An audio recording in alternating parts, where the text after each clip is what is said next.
Habaib datang ke Indonesia bukan untuk melas. Kami nggak diajarkan minta-minta, saudara. Jangan khawatir.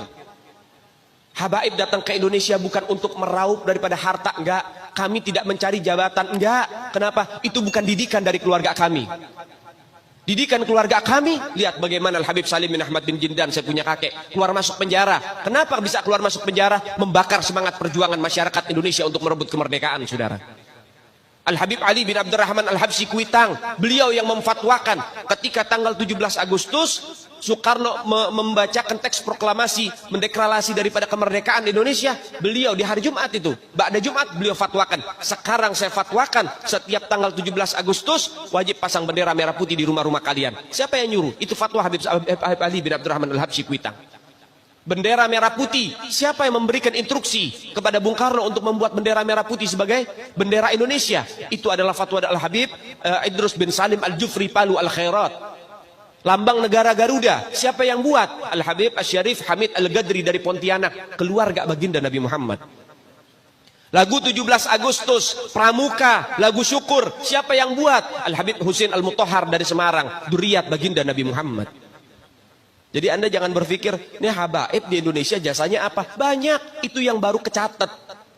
Itu yang baru ketahuan. Masih banyak lagi daripada keluarga Nabi Muhammad yang tidak mau masuk buku karena perjuangannya ikhlas karena Allah dan Rasul.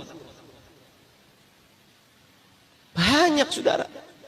Siapa Imam Bonjol? Semua pasti bilang pahlawan. Betul apa enggak? Imam Bonjol pahlawan Indonesia bukan?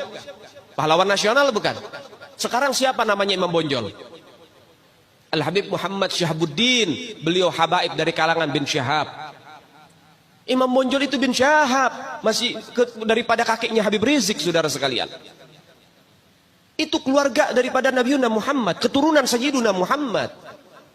Banyak lagi dari kalangan para dzurriyyat Nabiuna Muhammad SAW yang jasanya besar di Indonesia, tapi kita nggak ada yang tahu. Kenapa? Karena itu kami nggak cari popularitas, kami nggak cari madah pujian.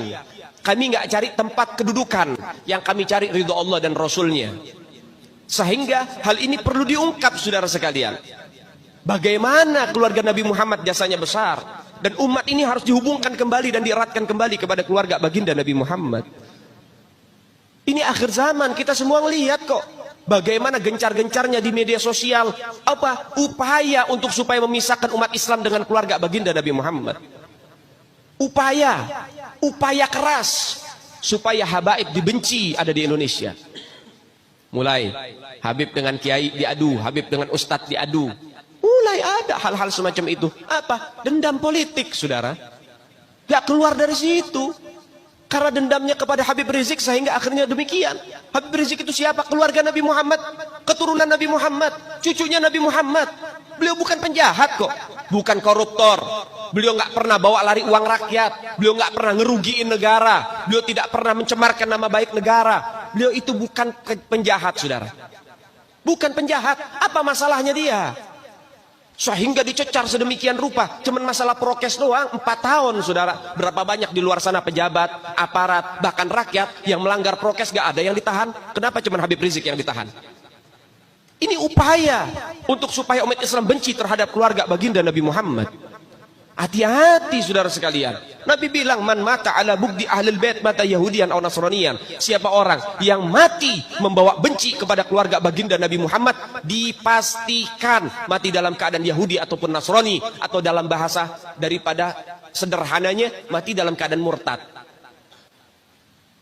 Sahabat tanya, wa in sama wa shalla ya Rasulullah, walaupun orang itu puasa, walaupun orang itu sholat, apa tetap hitung mati murtad? Apa kata Nabi? Wa in shamma wa shalla, walaupun orang itu puasa, walaupun orang itu sholat, kalau dia mati bawa benci kepada keluarga Nabi Muhammad, dipastikan mati dalam keadaan murtad.